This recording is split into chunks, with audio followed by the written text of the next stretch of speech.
Welcome to the Breath of Life podcast. I'm Yulia. Here, we explore the world and our place in it through the lens of interconnectedness. If we could feel part of the living world, not just intellectually, but in our bones, if our breath could sync with the larger rhythm of life, how would that change the way we live, work, and make decisions? Join me for conversations with people who live and work from that place. Today, I'm chatting with Monika Jiang, and the topic I think is super relevant for everyone um, nowadays, and it's loneliness.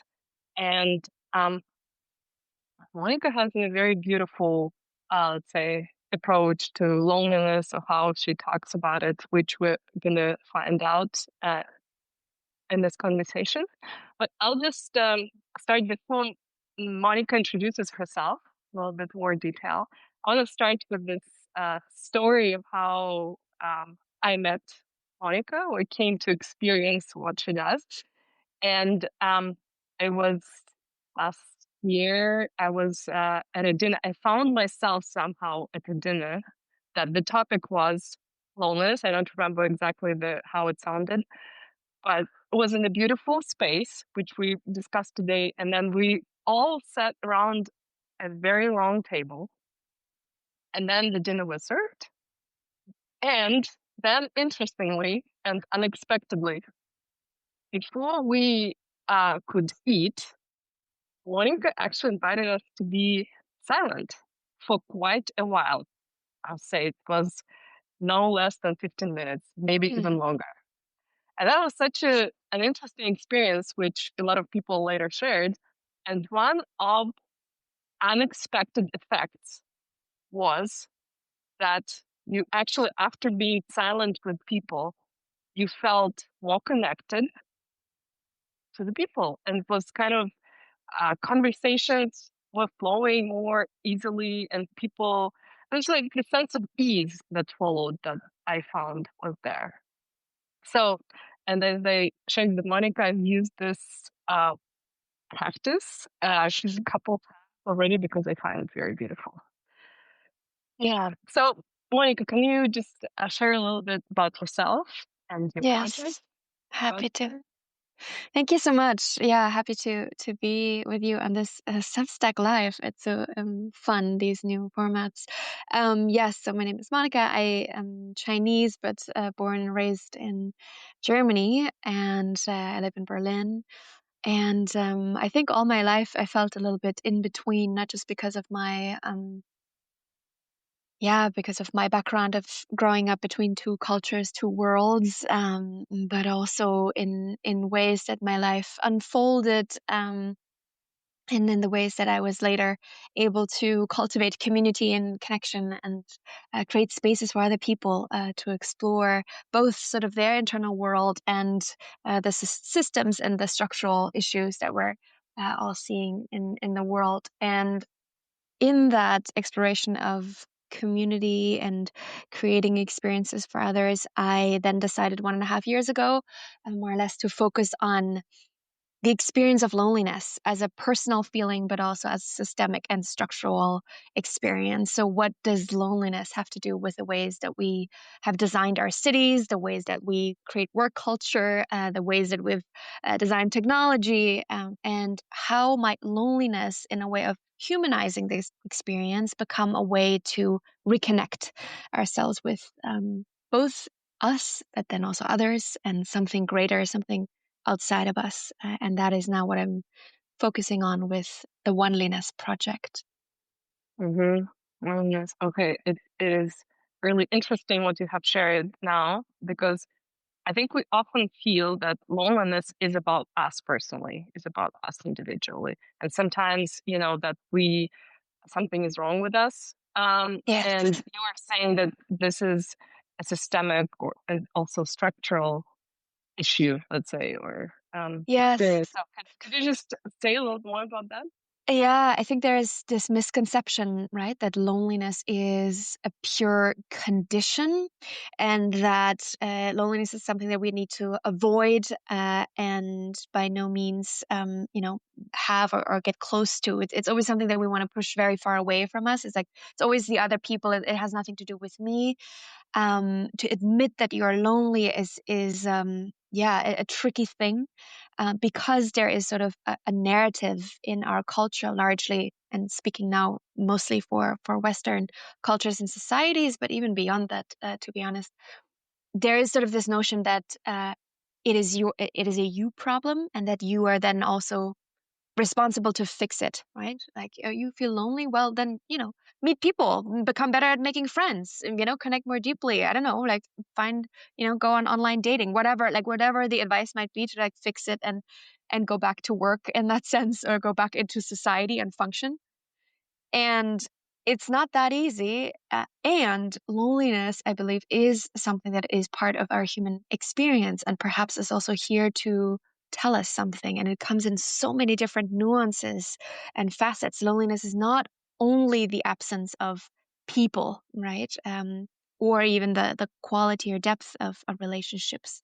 It can come in many different forms, and I think our societies, and the systems that we've created and that we've built, that focus much more on, if we just take technology and just take the slice of social media, on how social media has flattened and reduced the way that we connect and we relate. Uh, those structures, those systems have contributed to the ways of us feeling more disconnected or not as meaningfully connected, and therefore perhaps in some ways lonely. Yeah. Hmm. And so in this context, what is being lonely about? Because you said that part of it is actually painful, and part of it is part of the process, I guess, of Mm. being human. So how do we reconcile these two? Yes. How do we, first of all, to acknowledge that we're not alone in our loneliness, right? That loneliness is something that is, yes, painful, and that is uncomfortable, and that is also related to shame, and that other people have, like everybody in the world, has felt loneliness at some point in their lives before. Everybody has. Some feel it more, acutely, perhaps because of a situation, because of a relationship breakup, whatever it might be. Others might feel it more in a transitional way of like, it happens just in certain moments, or it more transient, it comes and goes. So I think that's important to say, like, we acknowledge that it is there. We see it. We see that loneliness and the ways that loneliness can show up, often very unexpectedly. Often it just overcomes one, right? It's like, whoa, there it is. And at the same time, to acknowledge that we're not alone in that, and that perhaps there is a way for us to open this taboo subject, and that very human experience, by approaching each other and approaching loneliness in a way, in a more gentle, in a more soft way, together, in and through connection almost. So that is, I think, what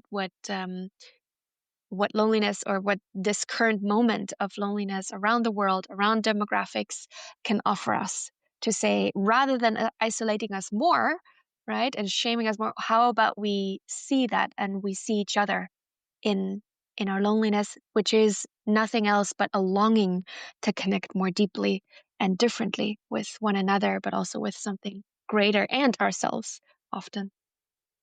Hmm. Yeah, that is, and that is tricky, as you said, right? Because we're so, yeah, almost ashamed of acknowledging that we feel lonely. So how could people go about that, connecting and loneliness? Is it? Yeah, I think being a little bit, so first, and I don't want to romanticize loneliness, right? Sometimes people misunderstand perhaps the way that I or can misunderstand the way that I talk about it as if it's like something so beautiful. But of course, it is painful, and I think it's acknowledging that truth is important, and at the same time to be curious about loneliness. Loneliness for me sometimes is the feeling of feeling a little bit excluded or not really included. It sometimes feels like I'm on the margin of something. Sometimes it feels like just not being seen and heard. Sometimes even from the people who are most like closest to me or who know me intimately, but for some reason, in some moment or uh, with a longing that I have or a topic that I feel like I cannot really share or I don't feel safe enough, or I'm just like, probably they're going to judge me for saying that out loud. There's also a loneliness in that of keeping things to yourself and ruminating, right, over them. So becoming a little bit curious and before perhaps reaching out and becoming active on who could I meet, right? Like what app could I download in order to just meet people and be around people, which is kind of that quick fight and flight response almost. Can you slow down? Can you sort of care for yourself? Is there something that you um, can you care for that loneliness almost? Can you look more deeply inwards of what is it perhaps that is missing? Is it so that I don't feel safe enough to address this topic or this need with somebody or the people that I have already in my life? Is it because I don't have enough people? Is it because I'm looking for more intimacy, more emotional depth? What is it? Right? There's so many flavors. Is it just because the city is so overwhelming? Is it the world? Am I just consuming too many news right now? And I feel like I'm closing and closing, closing because I'm just overwhelmed and it's just too much. And I don't feel like I'm social enough to go out and be, out there and meeting new people. What is behind that loneliness is sort of the first step, perhaps, to be curious about it and to care first and foremost for that feeling and for yourself. Um, and then perhaps coming closer to how do I want to engage? How do I want to perhaps reach out or turn towards others? Hmm. Yes. So something that you said that when you acknowledge that you're lonely, sometimes there's this urge to immediately fix it. Mm-hmm.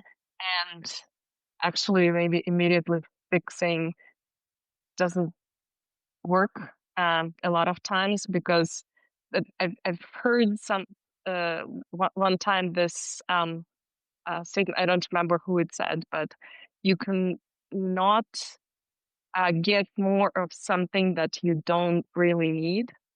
Mm. And for me, this has been true many, many times.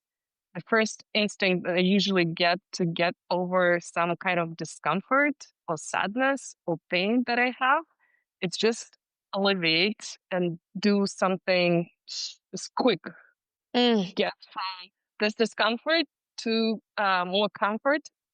But usually it's not really what I need. And Yeah. what I need, of course, and many people I think nowadays is this getting a little bit slow and making Mhm. a pause and becoming more honest about how we feel and what we deeply need and not only just do this. Yeah, feeling, right? It's like feeling the feeling rather than ignoring the feeling, numbing it, distracting, and just doing something, right? We're in a culture of doing things, we're of being active all the time, and I think that feeling and feeling into something um, is really important. And I think as you were talking, I was like, yes, that slowing down of feeling something while doing can also work, right? So I can, for example, if I feel this feeling, I'm like, I like to go on really long walks. I love to cycle now in the summer around, like it gives me a sense of movement, right? Just moving my body in some ways. Maybe it is gardening. Perhaps it is like surrounding yourself like in nature is probably one of the best medicines that we have for free. Um, so doing these things, yes, but but you know, not using them, but nourishing ourselves in that way in order to feel the feeling, I think is the way more. Mm. Hmm. And just to get back a little bit to your work and the how you share about it, there's two concepts. One is oneness, that is a beautiful Mhm. word, and shared loneliness. Can you just explain a little bit what is behind those? Yeah, the Oneliness Project. So one of the first books that I read when I first started, to dig into like who wrote about this, who said something smart. Like, clearly, there are a lot of people who must have thought about this before, in different times.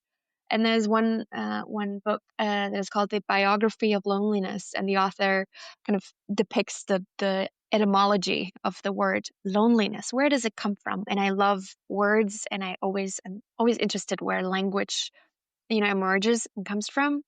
And before the word loneliness appeared around the 1800s, which was then around the time of, more, industrialization started to happen afterwards, but then also more isolated ways or atomized ways of living in the cities. That there was a word for loneliness only in the 1800s. But before then, there was only the word oneliness, Hmm. which basically means that one is all and all is one, which, by the way, is also the etymology of alone. The word alone or aloneness, right? Alone stems actually from all one or one all. And it speaks to that interconnectedness, to that interdependence, perhaps, um, that we want to return to in some ways, I think, as we have become more individualized in our ways of living and being. And I thought it was just so beautiful that there's, loneliness and oneliness, which there's just the L. That's the, the only difference to the word. And how can we return to that oneliness by giving space to the current moment of loneliness, but then returning to something that is true, which is that we are all in some ways interrelated and interdependent. Yeah. How interesting. And did you say that this word loneliness only appeared in the Around the 18? 1800s, yes, yes. So there was a word, not to say that that before then there was no loneliness, right? But rather, people found, at least in the English language, of course, they found a word for that feeling or that experience, perhaps, of loneliness. And that's just in the English language. There's obviously many different languages. Some don't really distinguish between loneliness and aloneness. Is also interesting. Then there's solitude as well, right? Or soledad. So it's kind of a different, yeah, it has a different ring to it almost in our culture. So yeah, I'm Mhm. fascinated by words. Yeah. Yeah, but it's also interesting. So it must Hmm. have reflected a shift in the social Yes. dynamics. Yes. Yes. True. Hmm. Exactly. And Yeah. this is where we are now with loneliness and almost no oneness. Yeah. Yeah. Yeah. Yeah. And so, how do we? By the way, can I ask if oneness you find the analogous to non-duality, Yes. or? Hmm. Absolutely. Yes. Hmm. Absolutely. Yeah. Okay, so how do you take it oneness, let's say, in your worldview or everyday life? Mm. Wow. It's in the small things. In the small things. I was thinking about like I'm thinking a lot about like the small ways in which we are interdependent, because interdependence is such a big idea and concept, and as is interconnectedness. But interdependence is almost more, right? Like there's a sense of we can only exist through our relationships. Like we are our relationships. That's what I read recently from um, an indigenous writer who said basically, it's not like we have relationships or we claim relationships, right? Or we are the relationships ourselves, like as we're moving through, and not just human to human, but also human to more than human. So I'm thinking about, where does that, interdependence come in the day to day? So, for example, the ways that our bodies, um, are, and therefore us, are interdependent with our natural environment, right? The way that our inner systems work only in relation to the outer systems, and vice versa. Like the way that the climate right now, and there's such an ecological fragility, and crisis right now. There's no wonder that our bodies are also feeling distressed. Our minds are also feeling distressed. It's not a coincidence, right? And then we can talk about the root causes, but these are sort of the ways in which I think, both in the ways of why have we become, or why have we come to this point of disconnection and separation, like this narrative of separation, and in like hyper individualism, uh, and on the flip side, towards oneliness, how can we reinstate that awareness, right, of being like, yes, I'm, even though I am right now alone, like from the outside, I am alone in my place or wherever I'm alone. I'm also in relationship always with everything that is around me. Like I can pay attention to who else is there, what else is here, including, right, the trees, including the insects, uh, as well as my fellow human beings, by the way, of course, who are also here. So to look left and right and see how do we move through our days, more present, more aware, and um, uh, perhaps a little bit more caring, just in terms of recognizing each other's presence and existence. And that's even just a small way of moving towards oneliness, moving towards that interdependence.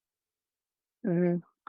A name of a podcast episode came to mind. It's my favorite podcast ever, about interconnectedness and animism, and it's called "Inanimate Objects Are Not Objects and Are Not Mm, Inanimate."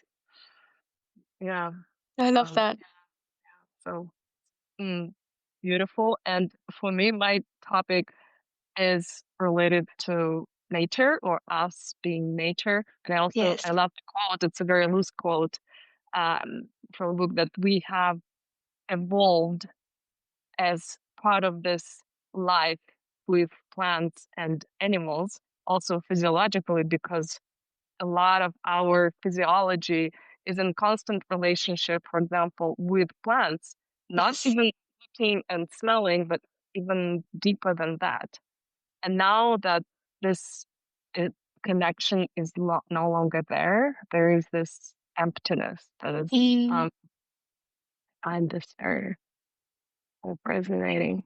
yes. So, um, and so talking about the deep roots of loneliness, systemically, what would you say they are? I guess in ways that can be just practical for people. Like, why do I feel lonely all the time? Mm, mm. Mm. Yes. So I think technology is a good place to start. And it's most relatable, I think, to many of us, right? Having our phones and having this different kinds of apps. Even if you're not like super active on social media, um, everybody will recognize that shift, and this rapid shift towards this digital age. And now we are, of course, facing artificial intelligence and everything that is going to unfold even faster, with AI, about how this technology and the interfaces have, yes, in one way connected us, right? The way that I can come in touch with anyone in the world, I can, attend online things. In that way, yes, it has sort of created that possibility of connection, and at the same time, it has flattened and reduced our understanding, perhaps, and our experience, really, of what it feels to be truly in connection, truly in relationship with someone, something. The way that we right, we like and we click, we swipe, we share, and by that communicate and express uh, something, right? It's like, I like this, or I resonate with that, or, just very, very short, and it's gotten shorter and shorter, which is so much of the opposite to the very complex and messy relationships, and full of misunderstandings, full of contradictions and conflicts that we usually have as human beings. So the way that we engage now, for example, with AI, right, whether it's ChatGPT or Gemini, whatever you're using, right, it's a very much a one-sided approach. It's going to give me this, okay, now give me that. Read this text, summarize it, let's go. And that almost like extractive way of engaging, as well as, which is now becoming more tricky and dangerous as well, is the emotional way of how people are interacting now with AI, of trying to get that connection, right? Trying to get that idea of, oh, that AI kind of gets me, they understand me, they're also really smart, they make a good therapist, and it's kind of for free, quote unquote. It's not, but right. So it has really shifted the way that I think or it is shifting the ways in which we relate, not only to others, but also to ourselves. And that we have almost lost this capacity of um, holding discomfort, right? Making a great conversation, expressing our needs and feelings, holding tension, resolving a conflict in a nonviolent way. Um, we never learn these things really, but then now I feel through technology and through these systems, um, we're losing that more and more. We're not, we're taking a different standard of what a meaningful relationship might be, perhaps. So technology is a big one. That illusion of connection, that illusion of getting something. And I'm not saying it's all bad, right? It's just the way I think that and the questions that we should ask of how is it affecting us, our relationships? Do we want that? Should we? And then another one would be sort of our cities and our environments, what you spoke about, of how separate we feel in a way from nature itself, right? Even though, of course, we are a part of it.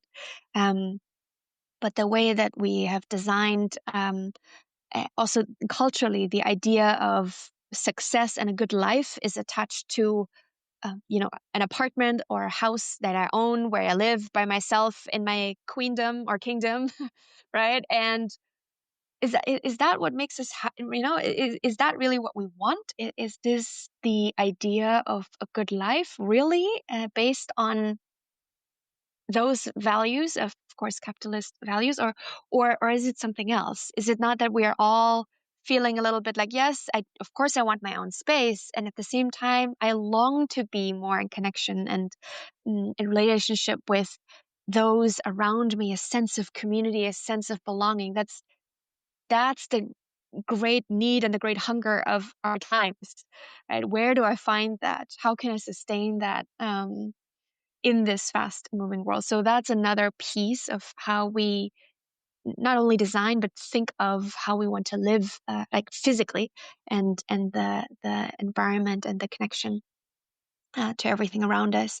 And then I think and another big part, but another big reason is work culture, and I've said it before. So the neoliberal capitalist value system as well, that is, of course, very prevalent, where people are spending most of their days, most of their working hours at work. There's still a very, very high sort of productivity, a culture on productivity, performance, and searching for relief, searching for a sense of validation and self-worth in what you do, how much you achieve, how busy you are, what title you have, how many projects, for what kind of brands. And I can relate to that so much, because I've also I also have that part in me still a little bit, and I have experienced it also myself, of that chasing, that nonstop kind of way of trying to get something out of what we do, and searching for meaning and purpose. And I think that's another reason, that's a big one, because it's not only eating up our time, but it's kind of suggesting that still there is a, you only live, again, a good life or a worthy life if you produce, if you're productive, if you do something. And that makes us very lonely, because it it very rarely is that reciprocal, even if you have, if you're doing impactful work, and you can look at and speak with activists and organizers, right? And people who are doing absolutely something good for the world. But that work can also become lonely in itself, fighting the good fight. So that work culture and the unraveling of what is work, why do we work, how can we redistribute, because look at our society as being so unequal and polarized. So there must be something deeper going on. So here, just, I mean, I could go on, but there's just some big ones, right? Technology, the way that we've designed sort of values and our culture and living environments and cities, and then also work culture. Yeah. Yeah. Well, as you were talking, I was thinking, so number one and number three, how we're, trying to drink from the fountain of work to satisfy some thirst that is not related to work.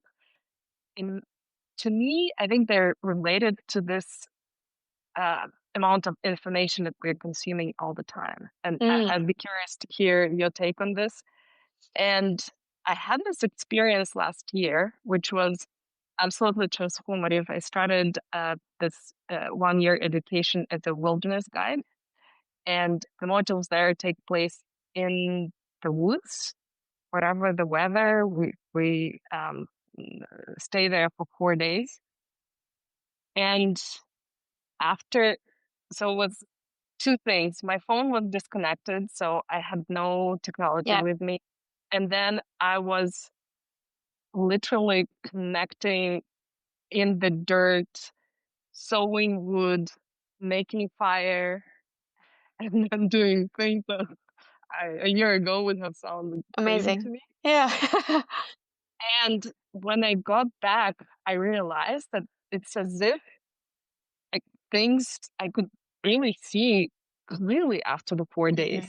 Because Hmm. before that, I was aware that technology is something to be careful with, that to be mindful of, and all these things, until I had that experience where after 4 days, things just were absolutely different. It's like the, I had been hypnotized before, and then suddenly I got this clearance where I could see things for what they were and what the real life was and what really mattered to me. And that's why I had more kind of energy and autonomy to make a change. I don't know Mm. if uh, what your Resonates a lot. Yeah, resonates a lot. I just went to a 1 week Buddhist monastery in the south of France, and my phone was not completely off, but I checked it very rarely, and I didn't have it on my body, like anywhere. I didn't carry it with me; just left it in the room. And just that, and realizing that actually nothing happens. By the way, right? It's like you're not that important that you're going back to, like, oh my gosh, so many messages to catch up. It's not like that, at least not for me. Um, of course you catch up with things, of course you reach out back to your friends or whatever, like, hey, I'm alive. But the and also news, right? Yes, of course the world is like flipped again in this direction, and then the next day in that direction. But I think, to your point of creating moments of reclaiming, right, the spaces that we want to be in, the spaces that nourish us, the pauses that we need, the ways that we actually sometimes need to, quote unquote, disconnect from that source of information overload, of news, of social media, of content constantly, streaming into our bodies, into our beings, is necessary. I think this in these times, absolutely. And there have been like different studies and researches done around the question of, is social media making you feel less lonely or more lonely? And the results are like this. So both. It depends, right? It depends. Of course, if you reach out to somebody, or you see your friend doing something fun and there's somewhere else in the world, and like, oh, I feel connected to you because I can see you, it's lovely. Like it does give me a warm and fuzzy feeling. But most of the time, right, the content that we do see, the way that algorithms work, of course, and the way that our world, unfortunately, right now works as well, is that there's so much fear and negativity, and just just fear, really, that induces the uncertainty that we already feel, that we are already aware of, that we're already trying to somehow cope with. So finding a way, and this is just one thing, but it's an important one, but finding a way to balance our relationship with technology, with the ways that we uh, consume news or content in general, is a big one on how we want to feel, right, on our own. And that's why I say reclaiming. It's almost like we have to reclaim that, because we're in it. We have become part of this, so we have to reclaim our ownership to say, like, no more, not that much, right? And it doesn't mean I'm badly informed. I don't have to be amazingly informed about everything every single second. Um, because ultimately that can feel so overwhelming that it yeah, does the opposite of feeling connected and on top of things, right? It feels like you're kind of disconnected then from yourself, perhaps, or you're filled with guilt or with shame because you're not doing something about this, you cannot solve this problem. It's like, then where do you go with that? So yeah, it's an important one. Mm-hmm. And would you also say, or maybe you would not, that in the context of oneliness and the Hmm. interconnectedness, then when you uh, are with your gadget and the screen, that this is the oneliness that you're creating? I'm just the context for this question is that, again, going back to my experience, I realized that I kind of, without realizing it, although thinking about it all the time, allowed my reality to be shaped by this interaction with the uh, virtual reality. Let's say. Mm-hmm, mm-hmm. In some ways, yes. I do think we have to, going forward, we have to live. And again, I don't want to like overemphasize AI because it's already but it is important to say, because I am just deeply concerned of how it's going to shape us and our relationships. And so I think we have to increasingly learn how to be, and how to navigate our ways of interacting with technology and with the screens. They're not going to go away, of course. And at the same time, yes, there is a big part of oneliness, I think, that is in putting the phone down or putting the screens away, and actually being present of where you are. And when you're in wherever you are, if that's a beautiful forest, and in that, scenario that you illustrated, which is sounds really precious, or it is only right in the park that is I don't know, outside of your house or whatever, where you can go, or just the streets or whatever. I think it sounds, again, very simple, but I think that's the first way of how we might be able to, again, look left and right and recognize who and what is around us, right? How are things like interrelated? We can just people watch. We can, or we can watch a tree a little bit more closely. We can go down into, and it's like, what is this tree actually made of? Like, who else is there? Is there perhaps a mushroom hiding behind that bush? I don't know. Like, we can do all of these things because it's already here. It's all there, rather than being, very often distract and numbed by the screens and sort of by the dopamine that it's feeding us. There's so much wonder in everything that is around us. And that is the sense of moving and inching closer to oneliness. Yeah. Hmm. And so this state of loneliness that is now more intense, more pronounced, what are some of the maybe consequences in our lives or social lives or cultural, economic that we don't often realize their interconnectedness? Mm. Um, yeah, I mean, so loneliness has been already announced as a global public health crisis because, of course, on an individual and therefore also collective level, it has direct effects on our mental health and our physical health. Or to put it, in a more constructive way, perhaps the quality of our relationships determines not only the lifespan, so how long we live, but also how healthy we live and how happy we live.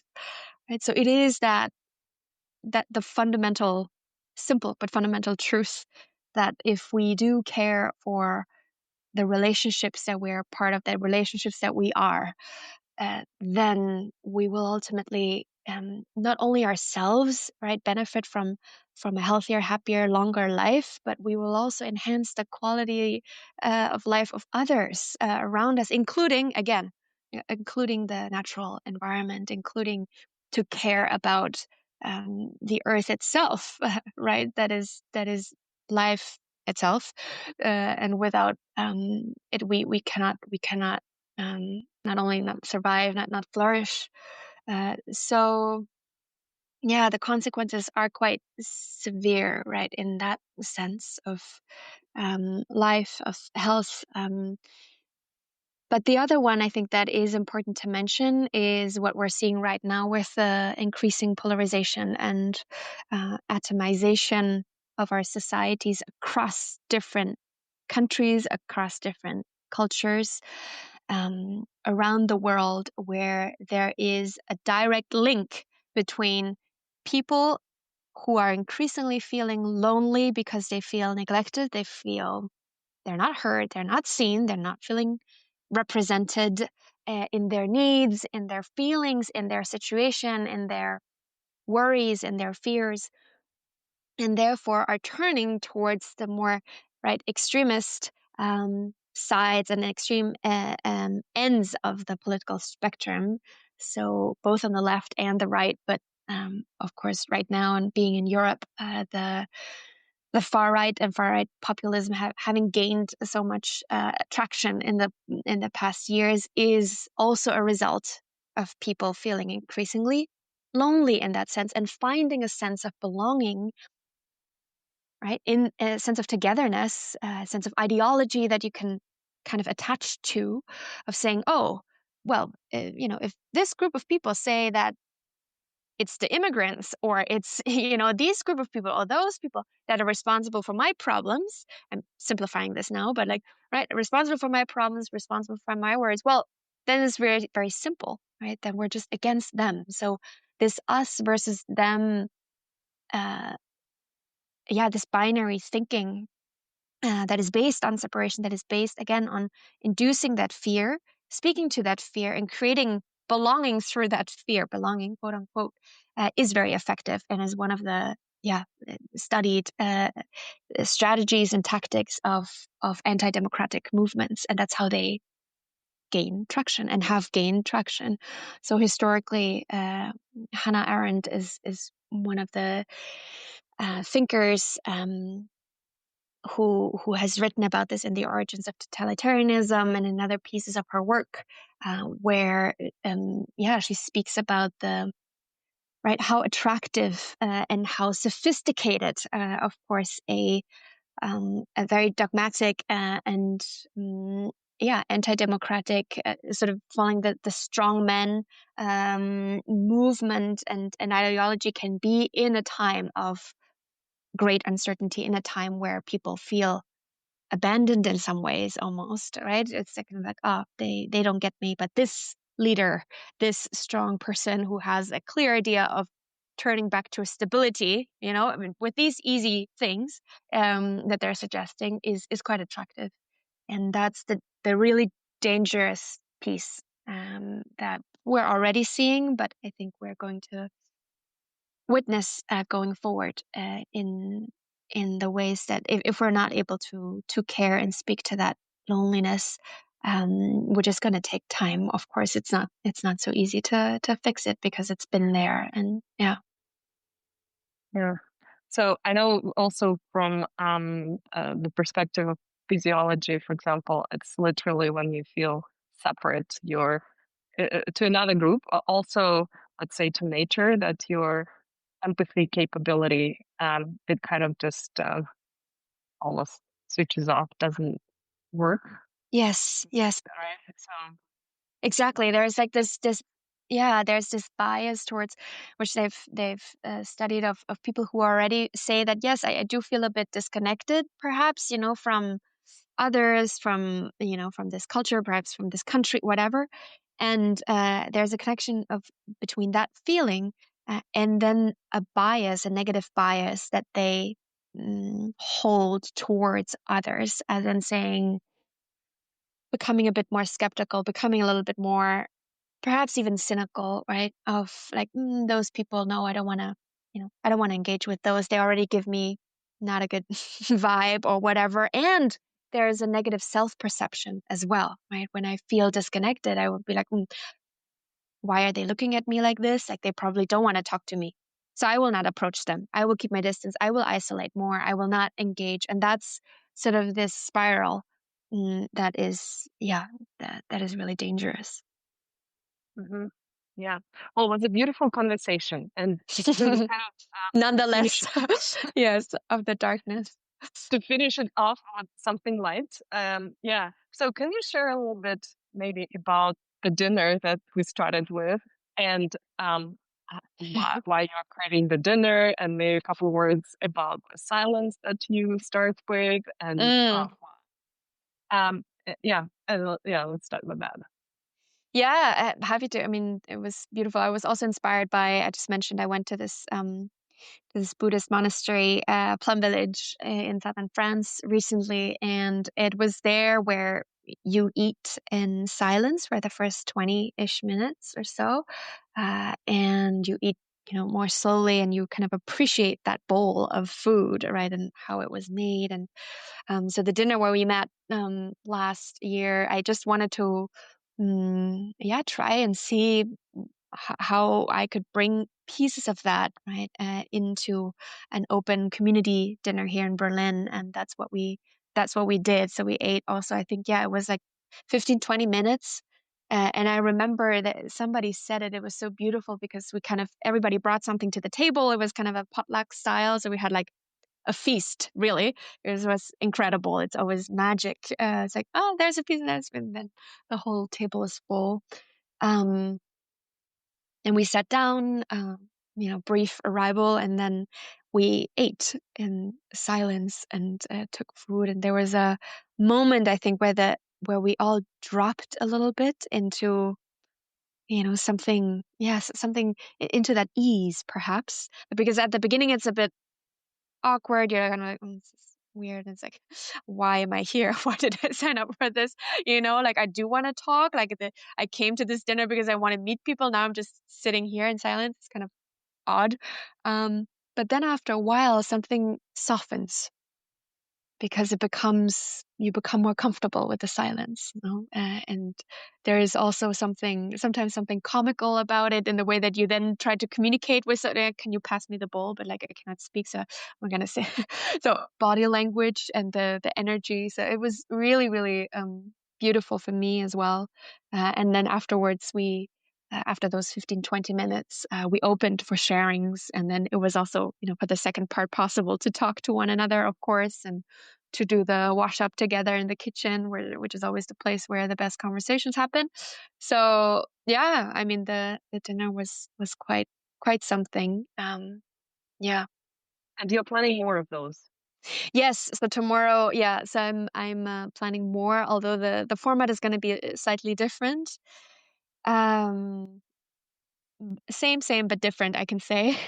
So I'm planning 3 dinners over the course of the next month, I guess. So starting from tomorrow, and then 2 more that are themed. So the idea is to come together again in potluck style. So everybody brings something to the table, and we have a topic. So tomorrow the theme is, should ChatGPT be my therapist, and so much more. So we talk about the relationship to AI, what is it doing to us, right? And how do we relate to it, And I think it's going to be really fun to exchange some stories there. The second one is about modern love, as in specifically sort of about romantic relationships, dating culture, and all of that, which is its own world, and has a lot to do with loneliness as well. And then the last part is about reconnecting with nature and becoming part of that. And there we will, so there we will. Also go out into everything that is around us, of course. Perhaps take our plates or something into the grass. So we'll see. But each dinner is on its own, and a different topic, a different sensation, and as well the common sense here, I guess, or the common space is, of course, the question of loneliness, of oneliness, and of how we relate more meaningfully. Mhm. So this is going to be happening in Berlin. Yes. Is there any projects that you're planning or that's now happening where people could join or not in Berlin? I'm going to see what kind of online formats I can offer going forward. Right now, I don't have anything. However, I'm going to start a podcast. And in that podcast, so in that podcast, I'm already now thinking of how might I use this podcast, not just as a way of listening to another thing, consuming it, and forgetting about it 20 minutes later, but creating it again as a space where perhaps there can be a sort of an invitation to pause, and an invitation to engage with people who are around the world, who drop in their voice notes or their requests, their sharings, conversations, to make this a collective conversation, a collective experience. That's at least the ambition that I have. Let's see how it goes. But that would be also an invitation to stay tuned for that. I will launch it in the fall. I'm starting to record now, but it's going to be launched in perhaps September, October, and then hopefully also give rise to, and a space to for others to come in and be part. Yeah, and talking about that, I just want to say thank you to people who have joined today. And Yes. if there is anything that you maybe want to say or ask Monika now, that would be a great time. Thank you. We really appreciate you being here in the time. Yes. Thank you so much. I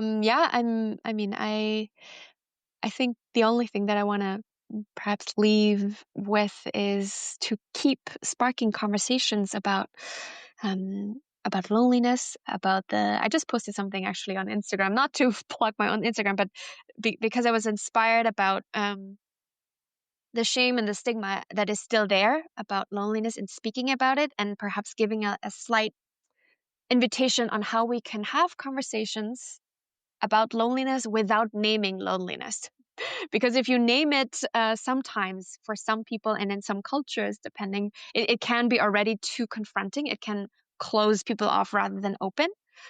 So a little bit of a way around it, which is also my approach and my work, is kind of not a way around, but not going right into it, but creating something where people find their own way to open and engage. So I just want to encourage people to perhaps open more about these more difficult parts of being human, because they almost always open something nourishing on the other side and between us, and it helps to lift the heaviness. I think if we all share a little bit more and all share a little bit more from the heart, and also if we care through that and show an act of care, if it's not all always about everything is fine, everything is okay. In this world right now, to say that everything is okay and everything is fine would probably be not really healthy, because we are all concerned and we are all part of this. So why not share a bit about how we actually feel? Yeah. Exactly. And as you said, we are the relationships. And Mm, the only way, I guess, to um, approach those challenges that we're facing today is to be those relationships. So we care for other humans and also care for what we call nature. By the way, in some cultures, there isn't a word nature because, right, to reflect that we are one, to reflect the oneness. So our words and the language, they do shape a lot of our perceptions and how absolutely. we approach self and others in this life. Yeah, well, super beautiful. And please do plug your Instagram or where. Yeah, so obviously here on Substack, but then also, my Instagram is just Monika dot Jiang, so just my name. It's I can say, pretty unique name combination. So there's not so many people with that name, so you will find me, I think. And no, thank you so much. I really enjoyed our conversation today, and thank you to everybody who joined. Yeah, so fun here on Substack. It's really cute. I like it. Yeah, well, wonderful. Thank you again, Monica, for making the time, and also really enjoyed this conversation, and wishing everyone experiences of connectedness and Mm, interconnectedness. yes. Yeah. Thanks so much. Bye. Take care.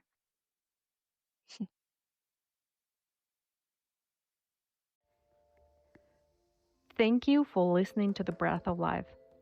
It means a lot to me. If something in this conversation touched you, consider sharing it with someone and connecting in the process. Follow The Breath of Life for new episodes and join me on Substack, where I publish my weekly writings. The link is in the show notes. Till next time.